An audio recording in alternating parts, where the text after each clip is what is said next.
our speakers. If you can do that. And Rachel, thank you for holding this space and keeping us on task today and watching the screen.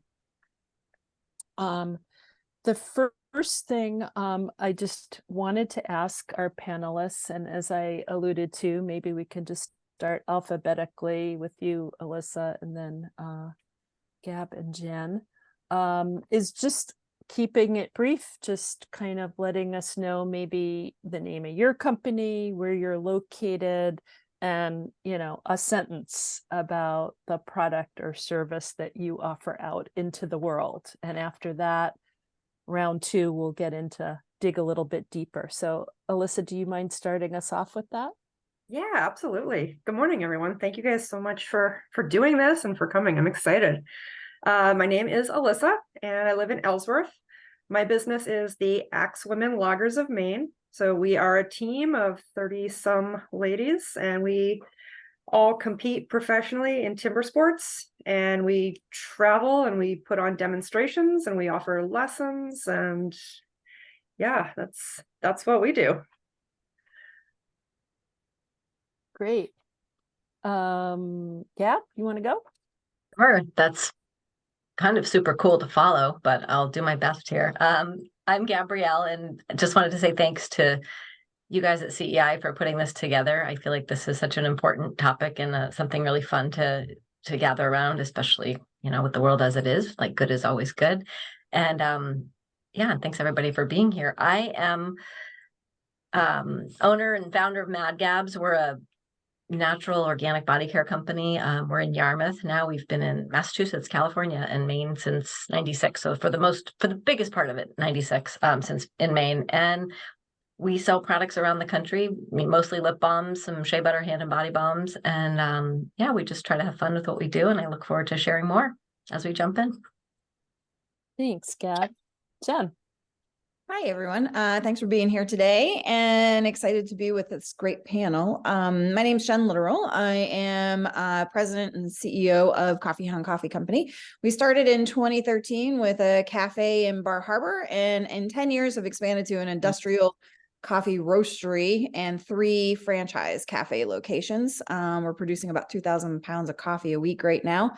And I talk about, in our sort of how I talk about our company, as being one of the most diverse coffee roasters in the state of Maine with products and services that we offer. So I'm not going to go down the rabbit hole, but we do a lot of different things. So. Great.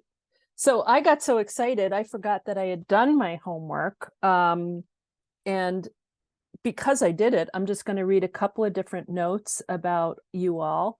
And then we'll dive into sort of the juice, the meat of the matter.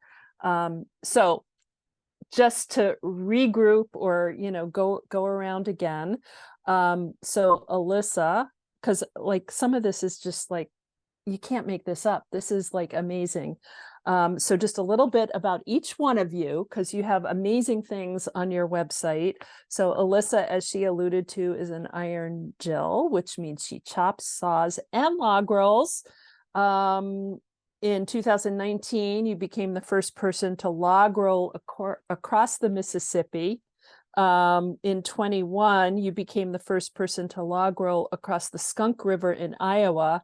And I have to read this because I didn't know if I'd be able to pronounce it. In 2022, you were the first person to log roll in the Everglades in the Chokoloskee Bay. Did I say that right? Chokoloskee. Okay. Chokoloskee.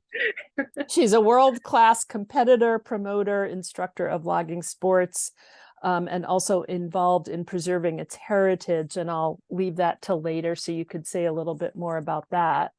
Gab, I couldn't not say this from your website, so it's public, but I thought this was great. We call her G for Goddess of Body Care and Goodness.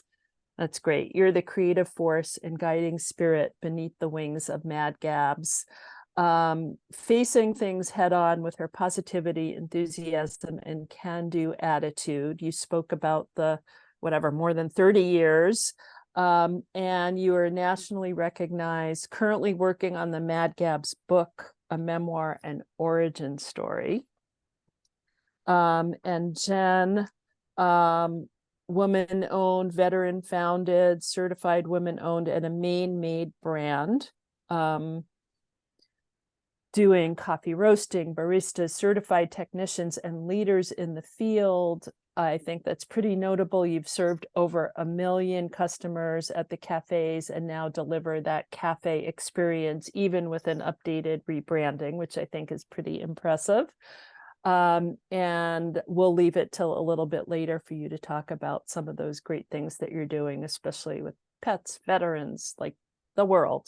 Yeah, doing some amazing things.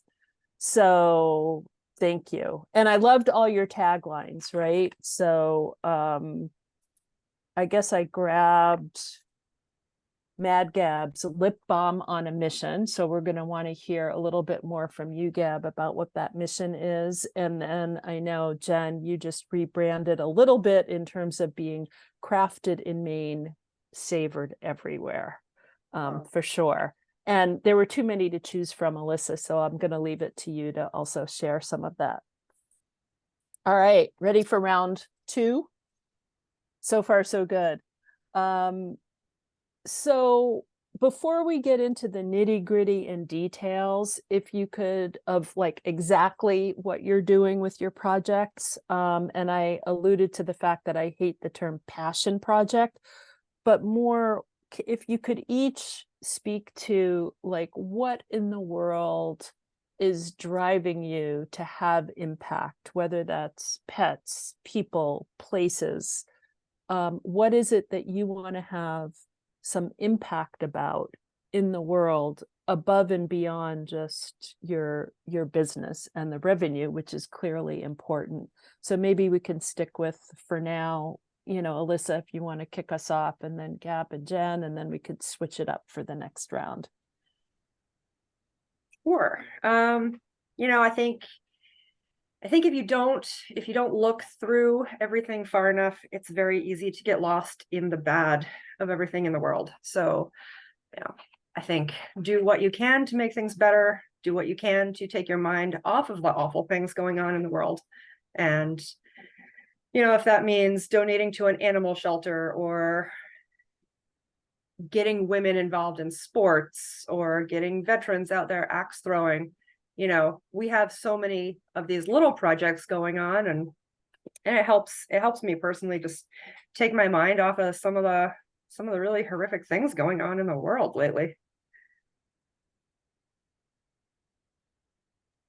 Great.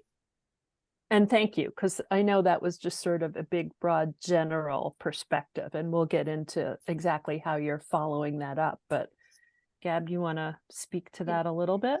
Yeah, I was looking at your question about like what inspired us to sort of even have doing good in our world of, you know, on our to-do list, if you will, is part of the business that doesn't necessarily have to be there. And I think, I mean, everybody has their different story of like where we come from, but I really feel like it goes back to roots for me. Like I was raised by people that were always, you know, another plate at the table, helping people wherever you went. Like I was from a very giving family. So I think the idea of making sure you were doing good, whether it was serving a meal or like, you know, helping somebody, just was in my DNA from childbirth. And then I got to see up close and personal a lot of amazing business founders in the 90s who were starting socially responsible businesses before there was really a name for it. So I had the luxury of watching like John Mackey from Whole Foods, Anita Roddick from The Body Shop, Ben Cohen from Ben and Jerry's. And I was like, oh, I thought business was like, and had my business was a hobby, but I thought I didn't want to do this for a living. And then I saw what they were doing and I thought, wow, you can do a lot with business. So I got inspired really early on. And what's funny is I was already doing a lot of things that I didn't even think were doing any good. I just did them because they worked on a number of levels. So it was kind of fun to put a name to it and sort of feel like I was joining a movement. So that was like the original aha for me of like, oh, I'm doing this. Oh, and there's more. Oh, and it can be part of what you do as you grow a business. So that was really appealing to me from a really young age. And you didn't even mention Gary Hirschberg. But oh, and I didn't even mention Gary Hirschberg. Shame on me. That's okay. We have some common threads here. Yeah. Jen. So very similar stories kind of with Gabrielle. I think that when I started out, and my motivation in college and getting into careers was in the nonprofit world for 20 years because I wanted to make a difference. And that's how I thought I could do it. Kind of came into a business 20 years after working in nonprofits and doing grants and fundraising and program development. And now I own a business. And I never thought that you could do good with a business. And it's taken a while to get the business stable. 2020, all of those things that happened, to really now come back to that. We've done little things over the years and, see an impact. And now we're able to do bigger things. And how do we translate that as things evolve and the company evolves? Because it's always changing and how you can make a difference. So it's not always like you have to have this one thing and that's all you ever do, because your companies and your businesses are always changing and how you can evolve to make a difference. So. Great.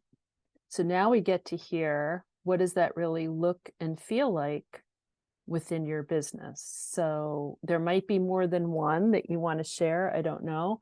But if you can share a little bit of, whether it's, Alissa, for you, the veterans or the forestry, might be a few, or you might want to just focus on one. But if you can talk about how you tie that all together, or how you bring that passion to life, right? That sense of wanting to do good in what can be a very devastating world situation sometimes, but how you're making that at least drop of positive impact come to life.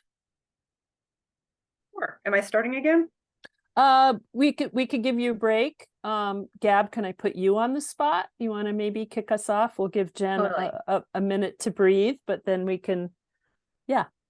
Well, you might need like the hook too, so feel free to like give me a wave if I go too far. But I thought a lot about this because I've done this for 32 years, so that's most of my life. I've been running a business, the same business, right, through its infancy and by mistake. But that, I don't know what era, I want to say the 70s, like think globally, act locally. And I feel like it is really important to think about the whole world and then to do what you can within the world that we're in. And so that's sort of an aside. But when I started my business, I was making lip balm in my mom's kitchen, and like the retailers said, we need a display. And I thought, well, where am I going to get, I didn't have any money. Where am I going to get a display? And so then I went through the phone book because there was no internet, and I was looking for wood. And I was like, who would have wood? And I found a coffin company in my hometown. So I showed up at the coffin company and said, do you have any scrap wood? And they said, sure. And so then I was driving around with these blocks of scrap wood, and it's a weird story, but like my softball coach from childhood pulled me over for speeding, and he happened to work with what they called Shelter for Developmentally Challenged Adults. That's what they called them in the 90s. And he said, oh, my guys can make these into displays. So on the side of the road, after getting pulled over, we're drawing on my trunk how to make these blocks of wood into displays. And he took them to the workshop, brought them back to me, and I all of a sudden had these displays that we painted and we made them into, so that was like free wood. We're making work for these groups that were looking for work for folks, and it was free for me, and everybody was winning. So I thought, well, gosh, there's got to be more stuff like this out there. So it like planted this seed of just look, and tell people what you need, and somebody might have it sitting around, and it's just collecting dust. So that was the beginning. And then when I got to Maine, I found creative work systems, community partners, and we started bringing people in to label products, to package things. And we had job coaches and different teams of folks that came in, and it was great. And we paid them, and they had outings and work for folks. And they made our displays in some cases. So it just became sort of this nugget of, we're just going to find these groups wherever we go because there's work and there's like this win-win going on. So that was in the 90s and then into the early aughts. And then all along, I was 19 when I started this. I was an anthropology major. I worked with monkeys. I had zero interest in business. I just ended up doing it. So I had to learn all the time. And my retailers taught me, my suppliers taught me, my family friend, everyone was teaching me because I was like, how do I do this? What does this mean? What is net 30? And so we always sort of kept this open door where if someone's kid had like school break, they'd come in and label for a week and then they'd be around. And I just loved having young people in the building with us. And I liked having an open door where people who had kids could bring their kids to work. And that translated into working with the local universities and having internships and apprenticeships and loving having this like different voices, new people, younger people. And the older I got, the more I liked having young people around.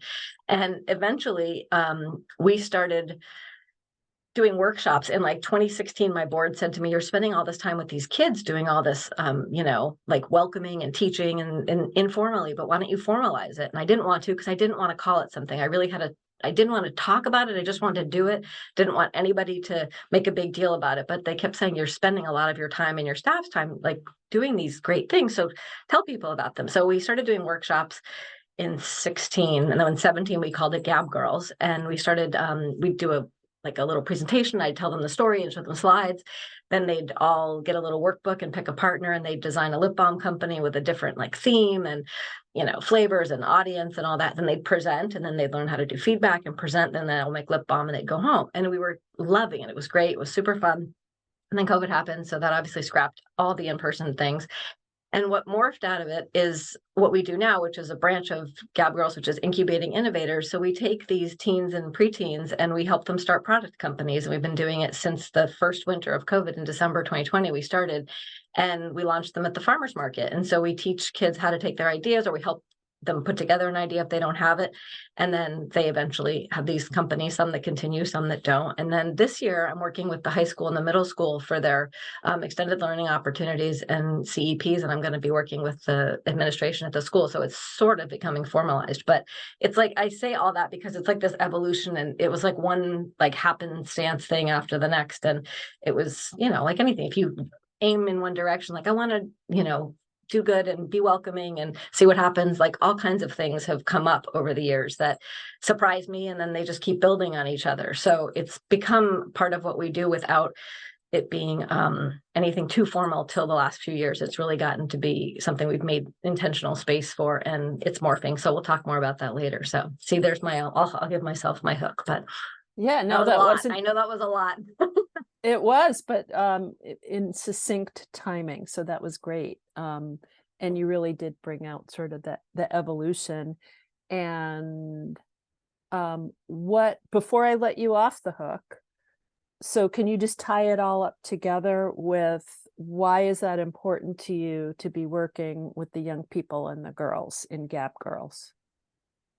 A few reasons. I think one, because I was a learn by doer, not a learn by study, and business was never interesting I would never have read a book about business. My brother, mind you, at 12 was reading books about businesses and mutual funds and investment. And I was like, I was reading Stephen King and like crazy, novels and stuff. So because I saw it as such a learning opportunity, and because so many people helped me, I felt like it could be a tool to teach and help others. And that I felt very strongly about from the beginning. And what was your other question? You had a two-part question, Ruth. I think I missed one.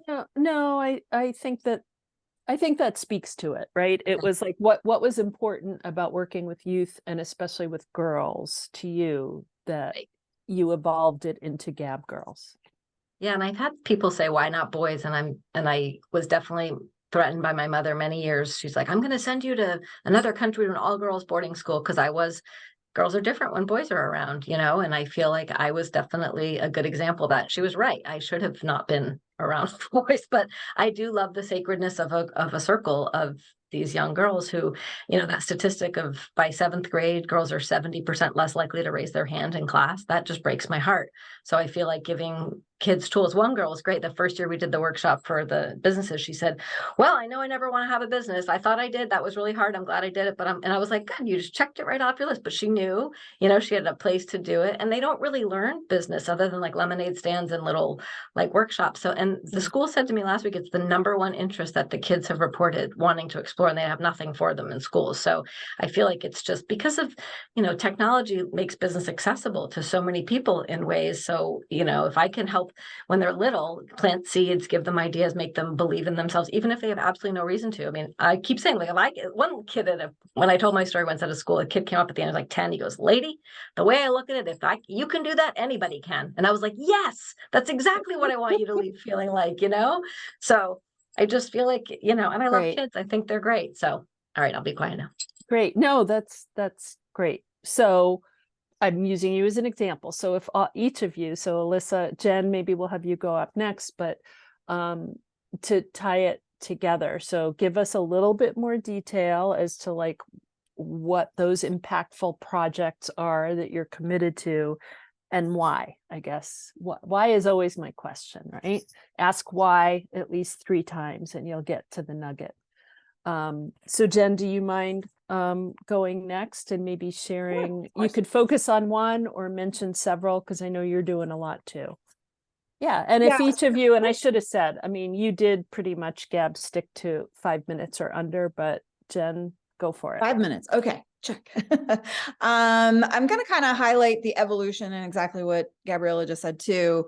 As things go, I think the more open you are and thinking about, I want to do good, you're going to be led in the right way as your business is evolving, as things are going, things are going to come about. And so we've had an evolution of how I've wanted to try to give back. My biggest one in the beginning when we opened our cafes was really making a difference in the young people we were hiring to work as baristas. And they're coming, either high school students, very early college students, were kind of a stepping stone for their careers, their first jobs sometimes, or second jobs before they're going on. We know we're the beginning of it. And so I really tried to give them a lot of skill sets to help them in that kind of stepping stone time period.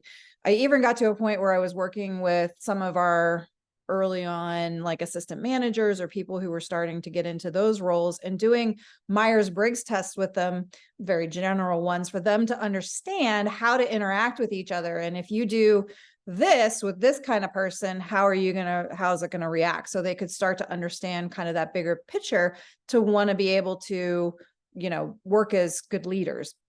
Perfect example of 10 years later, I'm so excited. We had this J1 student in 2014. She came from the Philippines, worked for us for a summer, but she was so taken with working as a barista in a cafe. She just launched her first cafe in the Philippines this last week, and they sold out of everything their first day open yesterday. So it's kind of like, you never know the impact you're going to have in even small ways of what it's going to happen. It just kind of amplifies as you go through.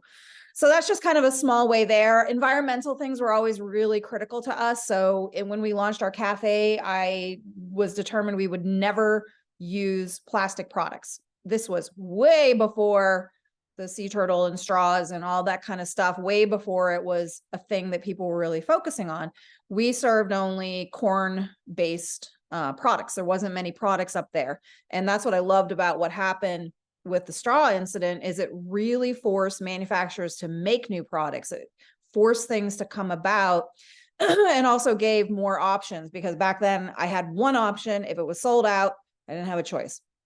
So that was kind of one thing that we kind of determined. And again, there were little ways that we, talked about that. We really didn't advertise it at all for 7 years. I think we never talked about that we only had corn-based products. Nobody cared, but I cared. We paid more money for it. We lost profits by spending more money on that. Now spinning into kind of the coffee bag world, I would love to have a full compostable coffee bag. However, coffee is the product isn't there and stable enough so I can do an order and have 10,000 bags come, and they're going to be the right product, and then I can go back to reorder and it's gone. And so it's still in this, it's not stable yet. So we're trying to work to get to that point. I think kind of we're looking at different ways of maybe bringing in some product and offering to customers, do you want to pay more and have this option or have this option? So we're trying to figure that out, and we haven't quite translated what we did in our cafes to the roastery in that level. Then we've got into some bigger projects. So 2 of them that I want to highlight. One, we are veteran founded. And so it is very core to, who we are with my partner. And then I'm certified woman owned. We had a young gentleman come to us with the Wounded Warriors program earlier this year. And he is has a severe traumatic brain injury. And he wanted to learn how to do coffee roasting, and he wanted to eventually maybe do his own thing. We really didn't know, but he wanted to start trying to learn it. And so the Wounded Warriors program matches him up with somebody who comes and keeps him, and they do it together. So we had these 2 gentlemen coming in and learning how to roast coffee, and talk about inspiration. Like I just seeing the shift in this young man who now had a skill set that he was learning.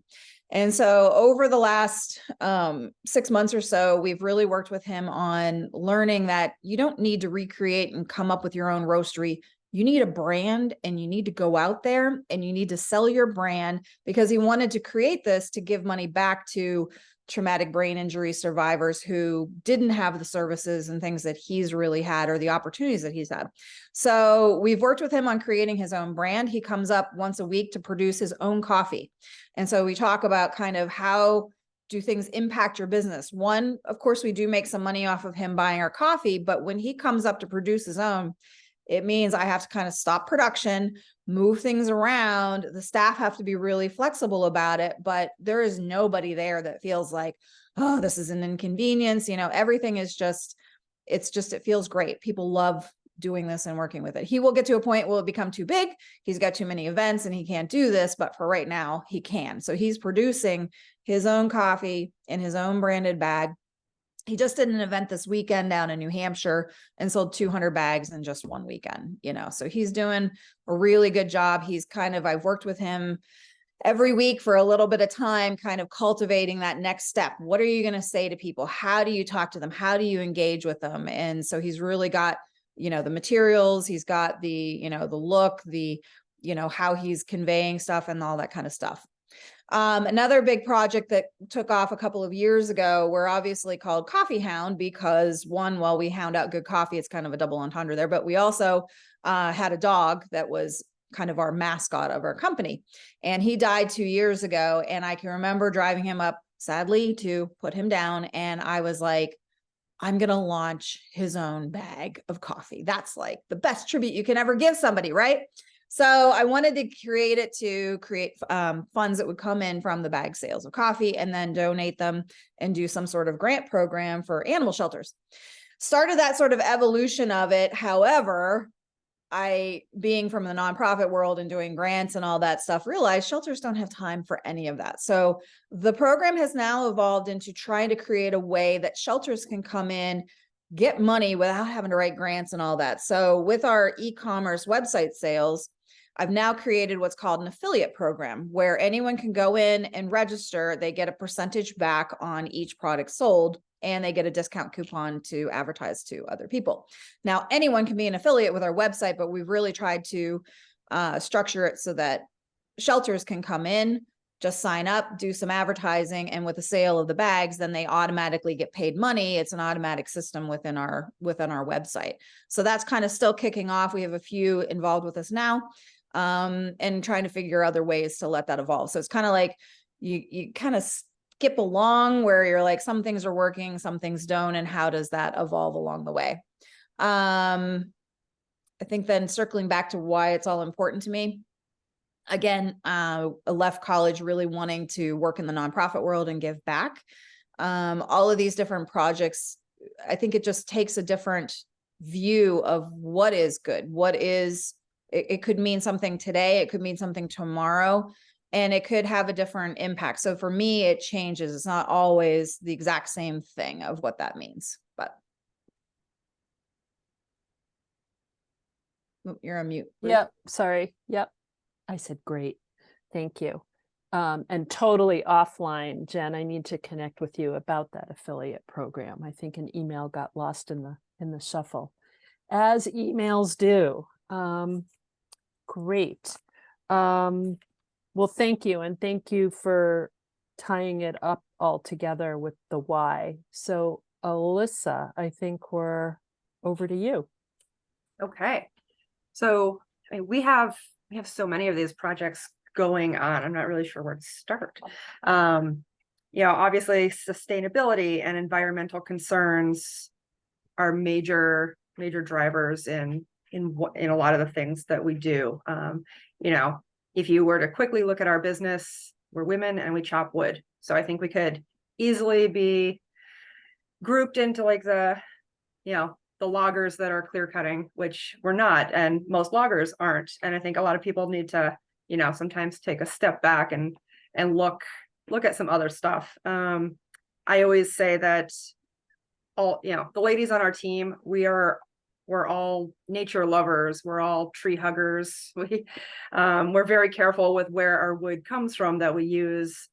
And we, one of the things we do a few years ago, we did a small business partnership with the National Forest Foundation, and they have a great system going where you can sign up. So for every item you sell, you donate money and they plant a tree.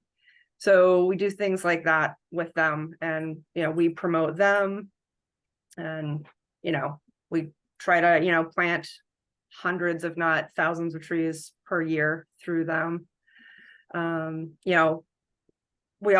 kind of started off the whole, doing good thing, I guess you could say. We have an amazing rescue dog, and he is a huge part of our lives, and he travels with us. So he's kind of our little team guy as well. He lives on the road with us. And so you started bringing him out during shows. And then we printed off these certificates that had his little rescue dog story on them. And then at the end of each show, people could donate money. He would autograph the certificate, and, we would hand them out to people. And at the end of the year, we would donate a check of everything that people had donated, plus, what we would donate. And we would give that to different shelters that we have come to love and trust. And then two of the things that we started actually during the pandemic, we started a program called Woods and Warriors, so one of the ladies on our team, she was actually one of our first Pathfinders, which is the other doing good thing that I'll get into next. But and we kind of got really inspired by her. So she runs a program in Southern Maine called Veterans Adaptive Sports and Training. And, during the pandemic, we had all this free time on our hands. We had all of the equipment that wasn't going anywhere. We just had all the stuff that we just put back in storage when things started getting canceled. And, we looked at her, and we saw that she was still doing amazing things throughout the pandemic. And we said, let's start this program. Let's bring all of this equipment out of storage, and let's try to meet up with these different veterans organizations and groups here in Maine. And, we do it throughout the country now, where we'll come in, we'll bring all of the equipment needed, and we teach axe throwing lessons to veterans. And, we've had women in their 20s, we've had women in their 80s, we've had men in their 80s, we've had people in wheelchairs, and we can get all of them to, throw axes and just have a really, really fun day. And it's just, something new. It's, getting people out and doing something new.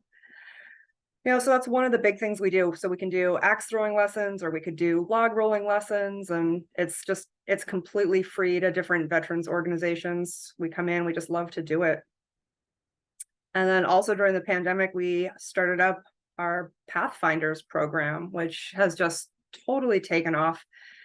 So the idea was to kind of, get women who didn't necessarily grow up in a logging or a timber sports family or background. And maybe they didn't even go to a school that offered anything like that, like a lot of the ladies on our team. And just to get women in sports in general, and, by getting them there, getting them involved in timber sports. So we let these ladies that, we've met amazing women on the road that have just come up to us, and they're like, I have never done this, but I'd really like to try. And when we get the opportunity to offer it up and be like, yeah, come on in, like throw an axe, hop up on the log. We've met women that have like a natural ability. They're really good at this stuff. They just never had the chance to do it before. So yeah, we call it our Pathfinders program. We have a ton of ladies that have joined because of that. They get to travel with us. They get to do shows with us. And by doing that, they're getting trained by world champions. And we're incredibly proud. So one of our very first Pathfinders, she's been traveling with us for a couple years now, and she just she entered and qualified and competed in her very first axe throwing competition this fall. So it's great to see them, going on and doing super cool things. And, we love getting women involved in sports in general. And, timber sports is my way to do that. And, I guess, to loop it all back together, it's, these are all things that just mean a lot to us. And, I know they're kind of scattered all over the place, but, it's because we have we have so many things that we love. So that's why it all means so much to us.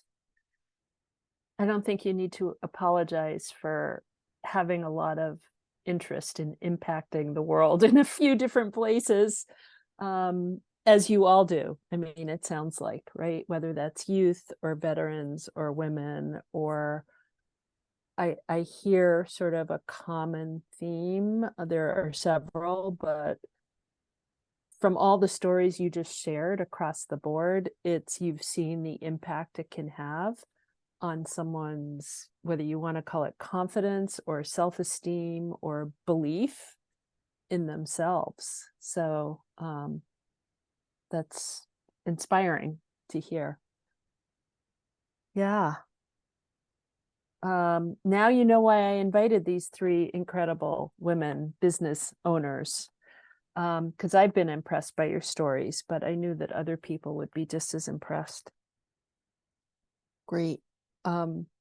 Thinking about sort of the next question I wanted to pose, or to have you speak to, is how you see like your business connected or impacting your, for lack of a better term, other projects, and how those projects probably also impact your business, whether that's branding, marketing, bottom line, more customers. I mean, it can be in a variety of ways. It can also just be greatly soul satisfying.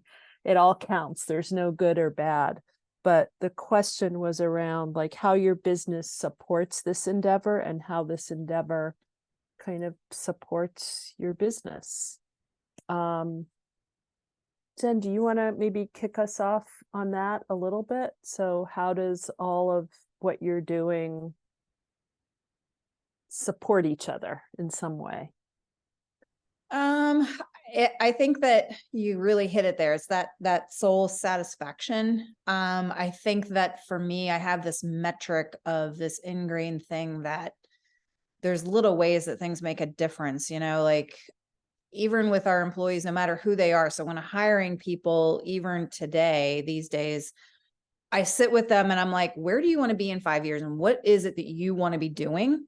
Because I know people are going to come, they're going to go, and you have to acknowledge that. Like, you have to be like, okay, you're not going to stay here until you're 50, or 60. Because I really have a lot of aspects of our small business that people can get involved with. And I love helping I need this piece done, but how can I help you with the things that you're really focused on? So we have a young man that just joined us recently, and he's 18, and he is like, wants to have his own company and business down the road in beverages and doing like spirits and things like that.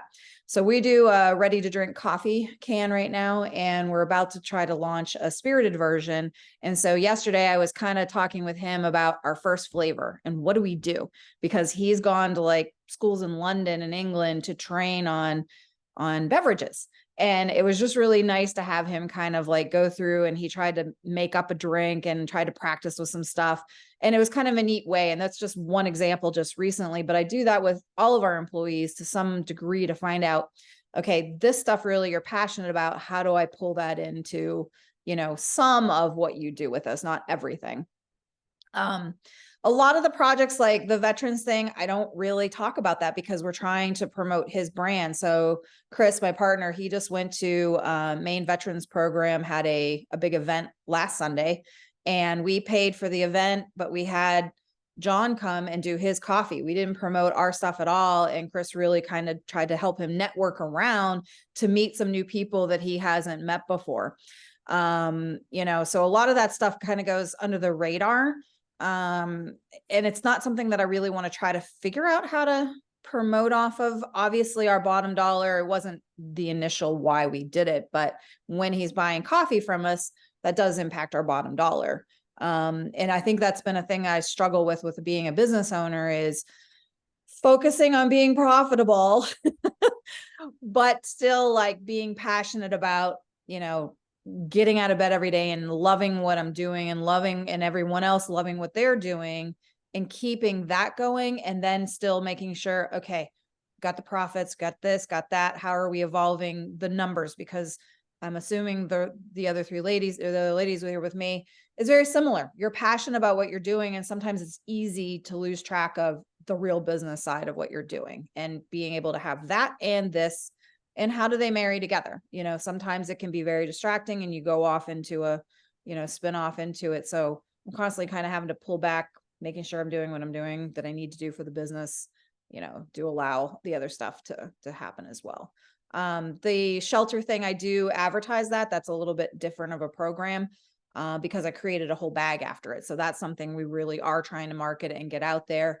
I don't spend a ton of time on that as well, but we're trying to go around to the shelters because we want them to do it. So we have to go and meet with each shelter and kind of tour around the state, give them the information of how to do it, how to implement it, so that they can kind of have this turnkey. It's not a ton of money, but maybe it's a bag of dog food once a month or two, like whatever is helpful for that kind of thing. So anyway. Great. No, that's helpful insight into all the hats that you probably all wear, each of you. So thank you, Jen. Gab, you want to go next, maybe? So it was about how your business supports this endeavor, how this endeavor supports your business. Yeah. And listening to Jen, the word that kept coming up, and you probably use this as you were talking, was holistic.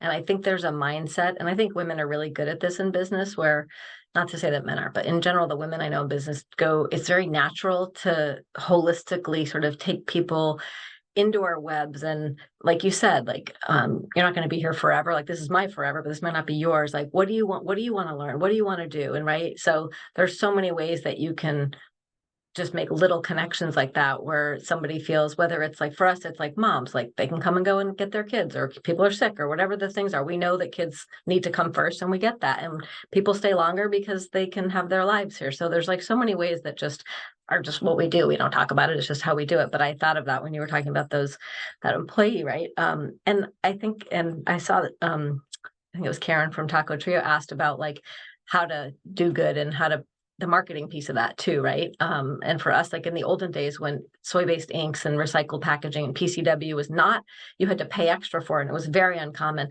And people were like, you should put that on your stuff. And I was like, why? I don't just want to use it. I don't need to talk about it. So I have a really hard time doing that. I'm getting better at it. And with the kids now, because this is like the first thing we've actually hung out to the world and said, like, we're doing this thing, like it actually exists. It has a name. And I didn't love doing it at first, but the more I saw the kids benefiting from it, and especially with the kids in COVID, and I'll try and do this one without crying, but like the first winter, that group of kids that showed up all on Zoom for every month from December through May, I had parents texting me and emailing me saying, my kid didn't get out of bed. I had a kid who was cutting. I had a kid that had like shut down big time, and like this got her out of bed. This got them to show up. And you're like, okay, there's something here, right? Like and so it just felt real, and it felt like something that was an effort to give in some ways on our part, because we don't have a lot of time. We're always understaffed and we're always scrambling.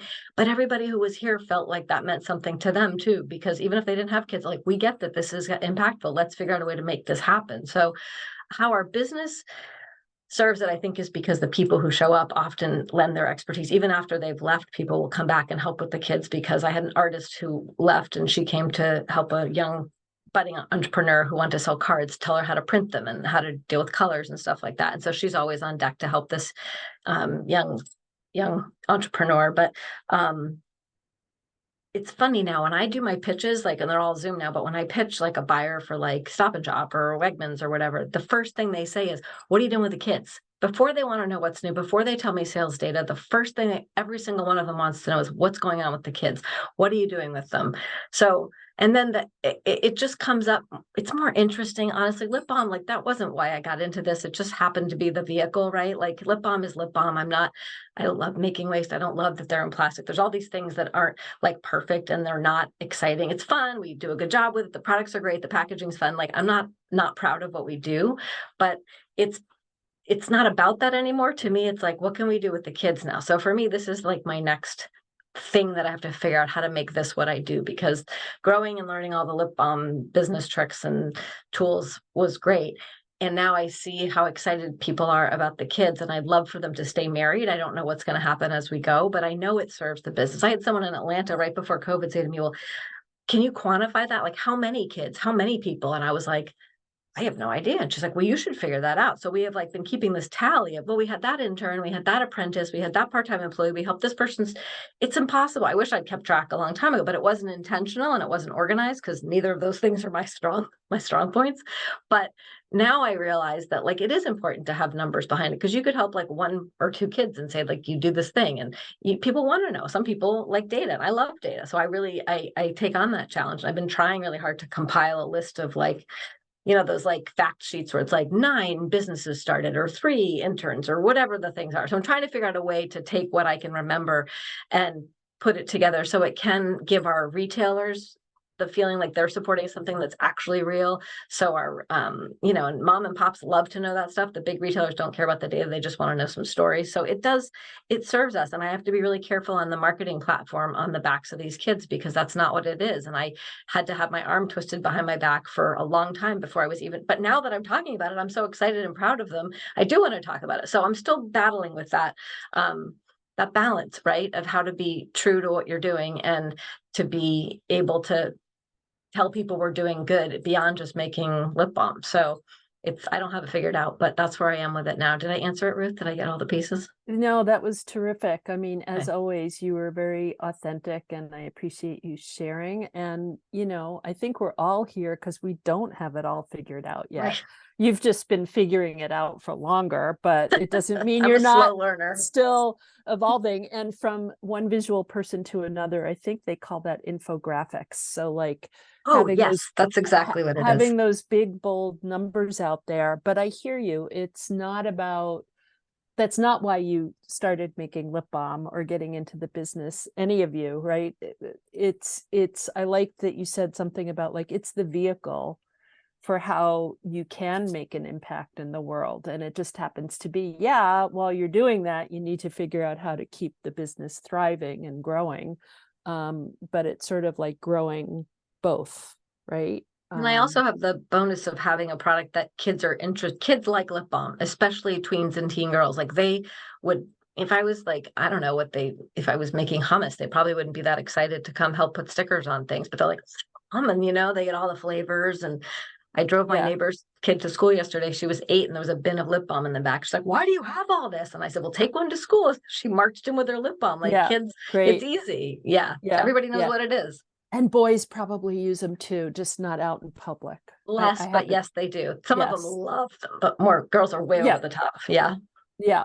Okay. So to wrap up on that question, I'm coming to you, Alissa. Right? Yeah. Yeah. If you want to talk a little bit about how the business and your endeavors, I don't know what else to call them, kind of probably in some ways support one another or connect, or how you're figuring that out or balancing it. Yeah, I mean, I think we're really lucky. Our business definitely serves as the platform to get all of these things out and noticed and in front of people.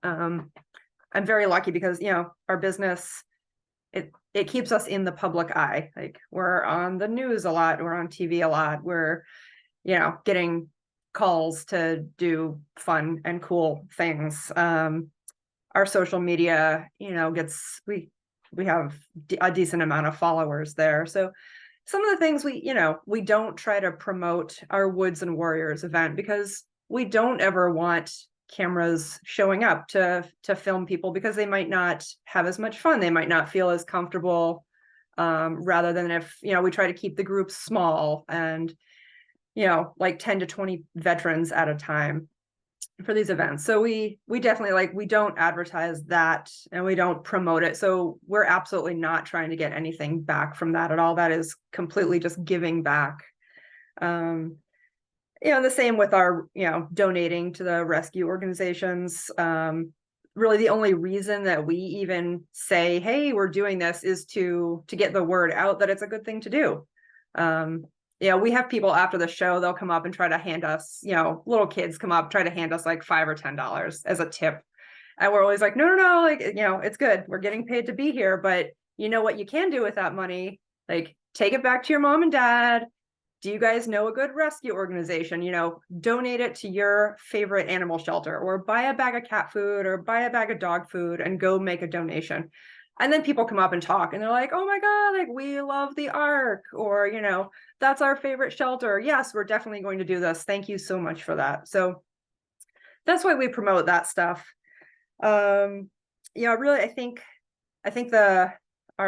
our passion project that gives back the most to us would be our Pathfinders program. And that's because, we're meeting these other ladies and these girls, and we're training them. And then a lot of them come back and they end up working for us. And, they're great ambassadors of the sport. And in return, they're great ambassadors of our Axe Women company.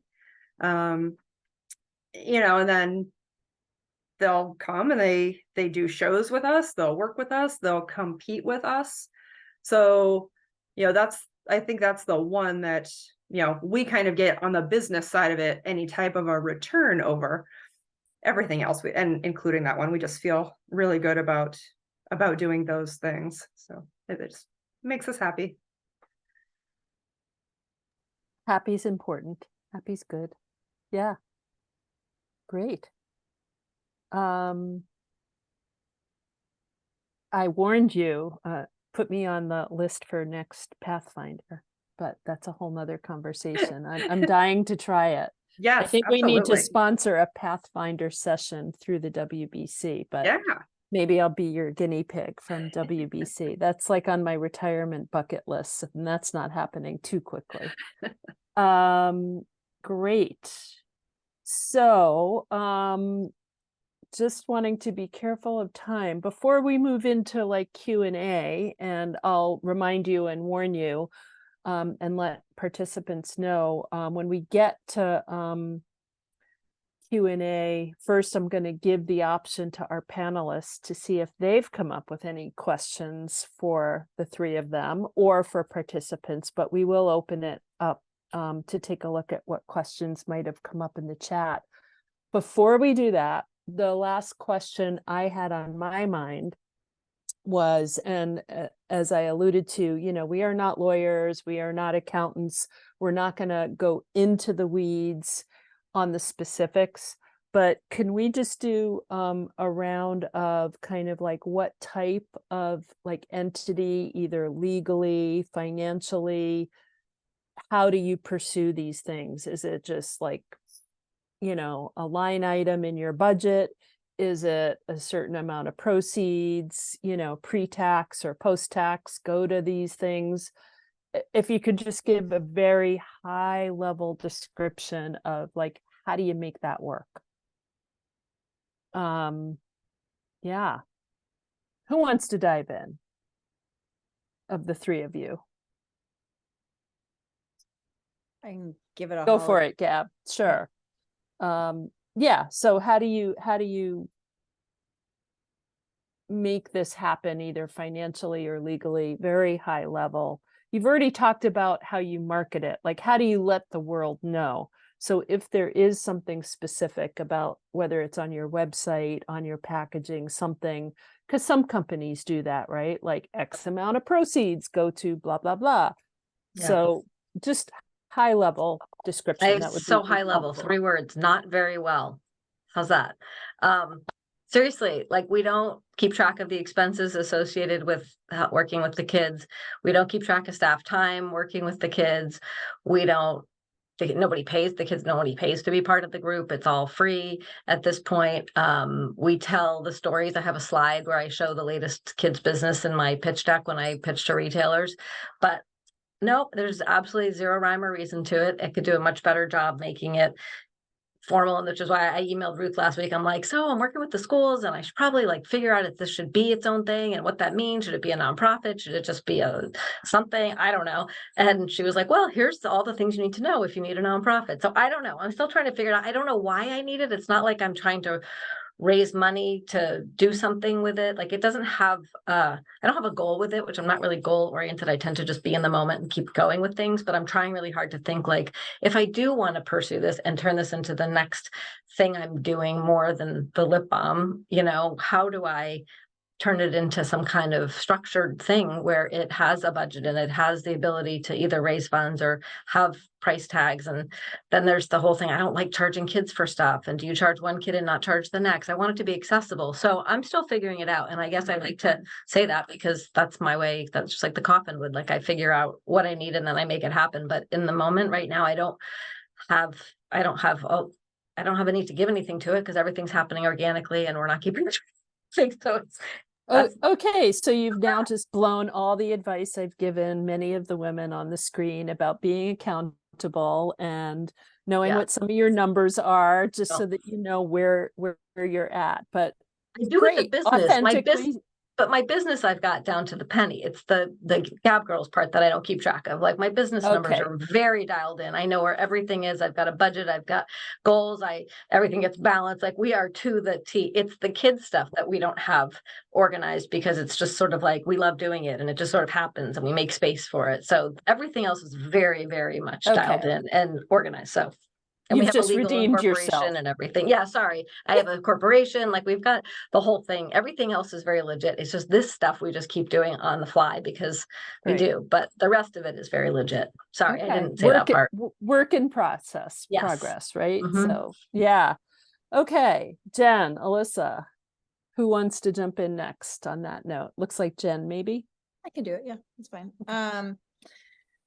It depends on the thing. So the working with the shelters, the thing that kind of forced me to make it more automated, working within our affiliate program and our online is very easy to track, very easy to look at that.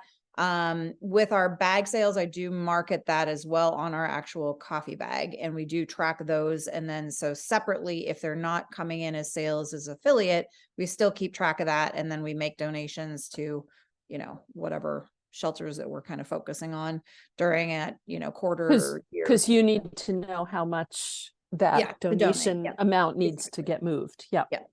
But with having it in the affiliates kind of makes it then an automated, it's very easy to track, very easy. It's already done. I don't have to think about it or do much, doesn't add another job, which I really like that aspect of it. Then it comes to like some of the pieces of the other projects we're doing. I might start something and then I see, okay, how much is this? You know, like with working with we're veteran, okay, comes in for a couple hours a day, we have to reschedule other production around that timing to make sure it's done, or work on a half of his order because he can't do the full order in the time he's doing it. It takes a little bit more logistics, and I'm sure kind of upsets a little bit of an apple cart in the flow of our production. But right now it's kind of, it means a lot of what we're doing. And so we really, you know, we just let it happen. The other side of stuff that I do is really, I guess I feel that my time is easier to give away than an employee's time.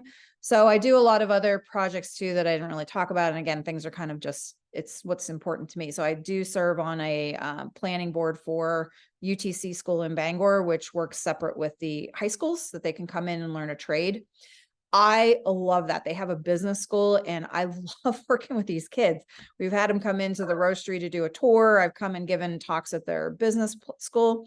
And the thing that I always talk about when they're like, wow, I learned a lot, or this is cool. I'm like, remember this day because it's important for you to give back someday. So kind of working with them on, okay, I'm giving you my time.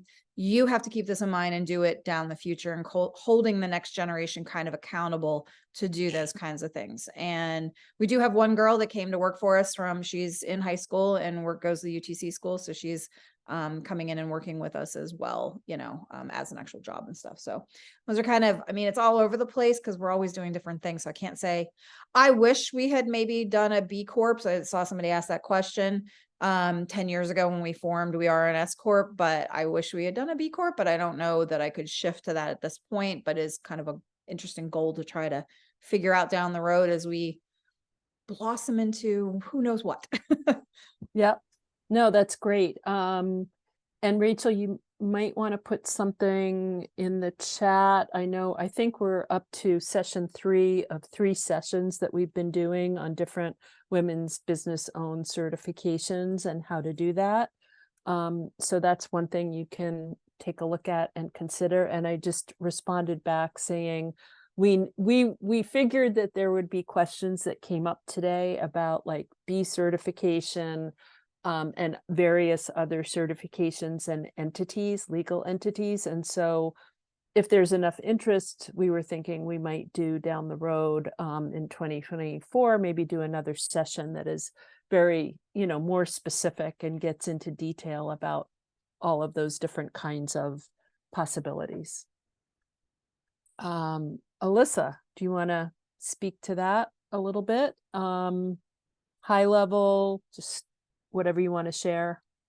Yeah, let's see. So with our, our tree planting with the National Forest Foundation, that one's really easy for us because at the end of the year, I can just look back and say, we sold this many hundreds of t-shirts, we sold this many hundreds bottles of hot sauce.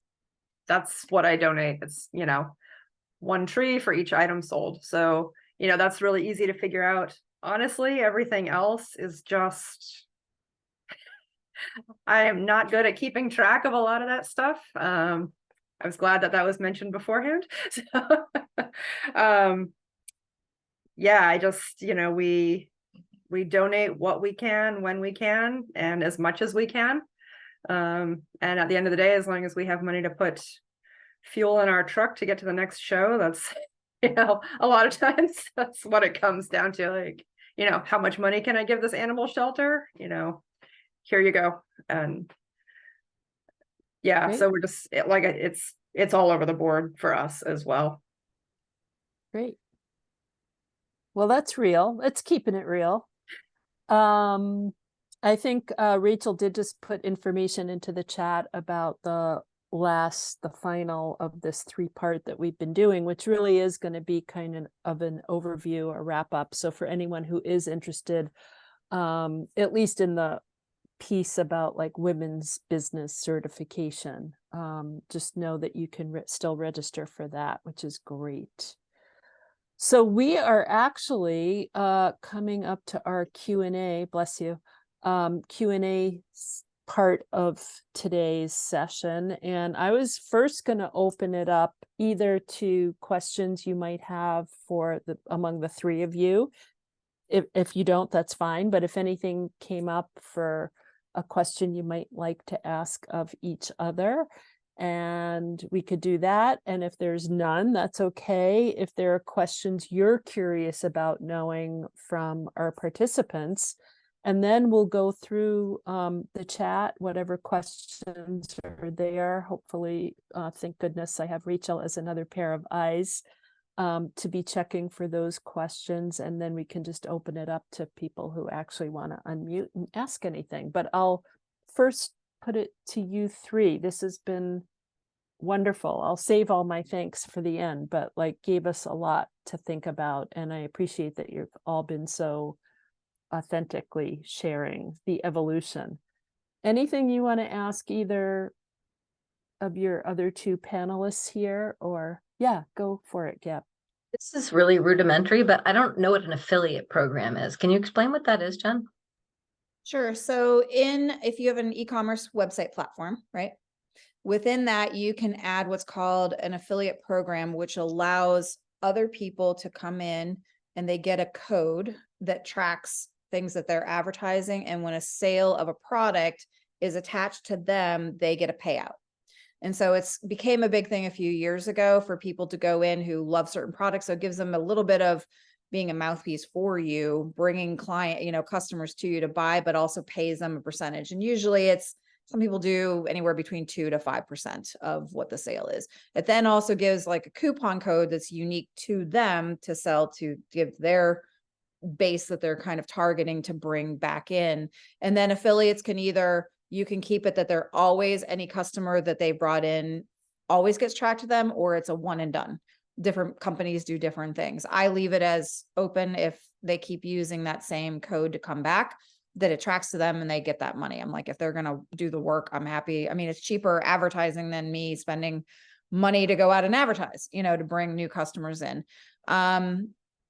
E-commerce is hard, sales anyway, any company that does that, it's not easy. People are always like, oh, I'm going to launch a coffee brand online. And I'm like, oh, it's a lot of work. Like, we've been doing it for 10 years. It's a lot of work, and trying to bring new people in. So even in the affiliate for us has been slow going, but some are getting some traction. And, so I just need to probably sink more in. And you can, in the back end of your website, you can give them all kinds of graphics and things like that to use to promote on their social medias and things like that to bring them to you. So you can kind of lock down, you can't use it unless it's something we provided and stuff like that. So it's a plugin basically that goes into your website. Great. Thanks, Jen. Any other questions for yourselves and or that you want to put out there? And if not,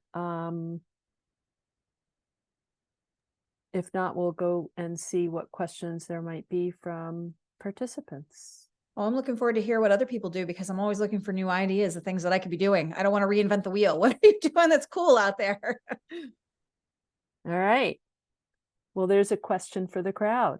I don't know if you've had a chance to scan through the chat. We've got everything from what?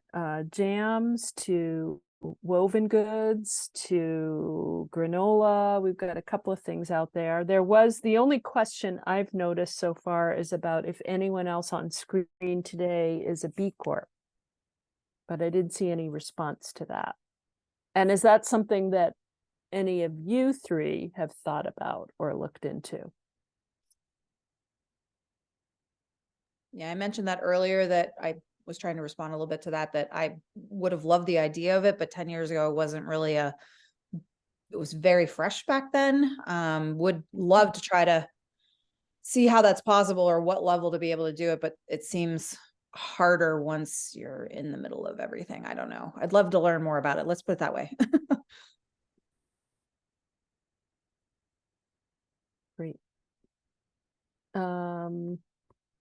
Okay. I don't see a whole lot of questions. So now's your opportunity, or you might all get 20 minutes of your day back. Ruth, can I jump in with a question? Absolutely. Hi, Hillary. Go for it. Hi. I think I maybe did see this in the chat, so I'm not going to claim credit for it, but someone was curious about how they market or advertise or make public things that they do. I think this question was maybe about using compostable plates or how do you make people aware of that? So it's a thing you're doing already, but how do you make people aware of it so that it can, be known and be a reflection of a business's values? Great, Hillary. Yeah. I had yes, I didn't want to go into the weeds when we were on that particular question, but I was curious too about how much or not you kind of let the world know what it is you're supporting. So when we first started in 2013 with the cafe, we did only use compostable. I didn't advertise it, didn't say anything about it. As things evolved into 2016, 17, when it became really a big thing in the press and a big thing everywhere in social media, we then started putting little tags on the products. Like when you had to grab a lid or a straw, I had a container and I would put fully compostable on it, kind of thing. And people would be like, oh my gosh, is it really? And then they would be really excited about it and feel better about, that purchase kind of thing. I did put it on the menus a little bit too. We use fully compostable materials, yada, yada, yada, that kind of thing. I didn't go really much bigger than that at that time. That's kind of how I did it, to kind of one-on-one, and then have those conversations. Some people would be like, oh, can I have a hot drink in this cup? And I'm like, you can't, because the second I add hot water, it just shrinky dinks and disappears, So it allowed us to have conversations one-on-one with people by seeing the little notes and then how we make a difference and things like that. And then having those conversations about the bigger thing in your industry, in the coffee world, they have done a full economic impact, and it has nothing to do with cups or straws. In the coffee world, it's electricity and milk, and it comes down to the cafes. So literally us turning our espresso machine off at night made a huge impact versus just replacing our straws or our cups or things like that. So it just gave us an opportunity then to have conversations more on a one-on-one and connect with our customers. And that was more of a that kind of level of marketing, I guess. That's fascinating. Do you do that on social, Jen? Do you talk about that stuff on your social? Because that would be fascinating. I don't anymore because we now have franchise locations, and when 2020 hit, everything, if you could get a cup, you were lucky, Right. It became, so I really didn't force our licensees to have to do, so some, like the resort at Sunday River Ski Resort, they only use compostable and recycled materials.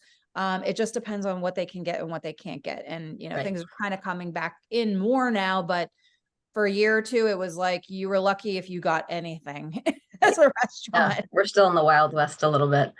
I have something I'd like to add to that too, because I feel like like I said before, I didn't like saying things that seemed like, well, when they were special, it felt special. But then I liked somebody somewhere wrote like, of course we sensibly do X, Y, or Z. Like, I'm going to tell you because you're going to want to know, but I'm not going to make a big deal about it. And I love that language around just mentioning it, but it's more like we happen to do this. I'm not big into like licenses. Like the B Corp is an exception. I've always felt like that would be such a great thing to make space to figure out how to do, because I feel like it does say something really big because it's such a hard thing to get. Woman owned and organic were two things I resisted for decades because I was like, I know I'm woman owned. I don't need you to tell me that. I don't need that to be proven. It has given us so many opportunities. It's ridiculous. I kick myself for waiting so long to have that. And then I'm putting it on my packaging. I'm like, it's not going on the packaging. Well, yeah, now it's going on the packaging. Like, I'm just finally realizing, like, if we don't tell people, they will not know. And organic, I didn't want to have to pay the government to tell me that I could put that thing to tell everybody that I already know what's in there. But again, now we qualify for all kinds of different things, and we can check the box when people are searching for stuff and SEO. So I am, in my old age, finally like relinquishing my resistance to, structure. And I see the benefit of it way more than anything. So I'm like, what else can we get? Can we get gluten-free? Can we get, soy-free? Like, there's all these other ones. So I'm kind of on a roll, but I feel like the things that are obvious, I'll just sort of downplay, put on the back of something really small, and something that is more important that may help give other people the idea they can do it and or give us opportunity. Then I'll make a, more of a stink about it. Great. Yay for old age or aging. Lots of great realization. Like, why didn't I realize that 20 years ago? Yeah. Well, hindsight. And times change too, right? Like, what that message or marketing means was a lot different 30 years ago than it is today, right? So things change. We evolve. Or sadly, we don't. Yeah. Thank you, Amy. Yay for wisdom in aging. Yeah. Trying. Yeah. Other questions from the Zoom room before we wrap up? I just want to say, like, thank you from the bottom of my heart. I feel like I've been talking to each of you in some way, the three of you, like forever, about like having this panel discussion. So I'm really excited that we finally got to have it, and that you all shared, so freely, and I appreciate that. To be continued, but you definitely, if nothing else, you brought some goodness to my day with all of the craziness that's going on. So yeah, at least I can only speak for me, but this was a positive impact for my day, which was starting horrifically if you listen to the news. But anyway, yeah, I think I'm good, and I don't see other questions. So I'm going to turn it back over to you, Rachel.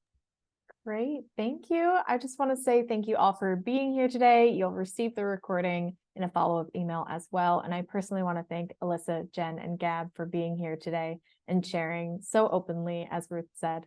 So thank you all for joining us today, and I hope to see you at another workshop soon.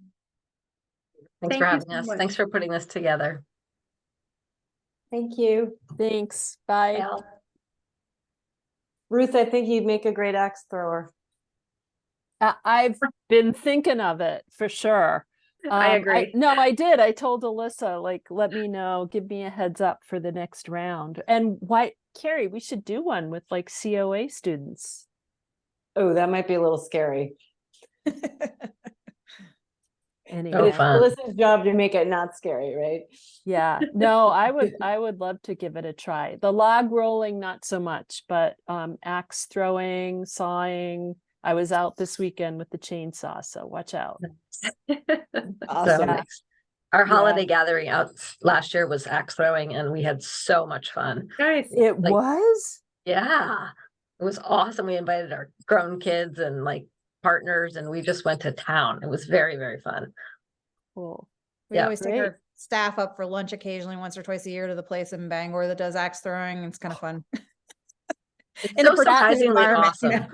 That Oh. that actually scares me, that place. Like you're so close to the bar, right? Like one Yep. loose hand and The Yeah. drinking axe throwing is kind of funny, but yeah, we had a great time. I don't really understand that piece, but we had a great time.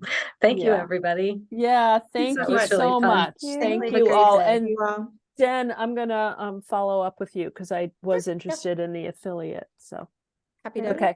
Very If you want to cool. give me a call, I'm free right now. Okay, Thanks, maybe I'll do everyone. that. All right. Nice to see you all. Bye. Thanks. Thanks, Bye, all. everyone. Okay.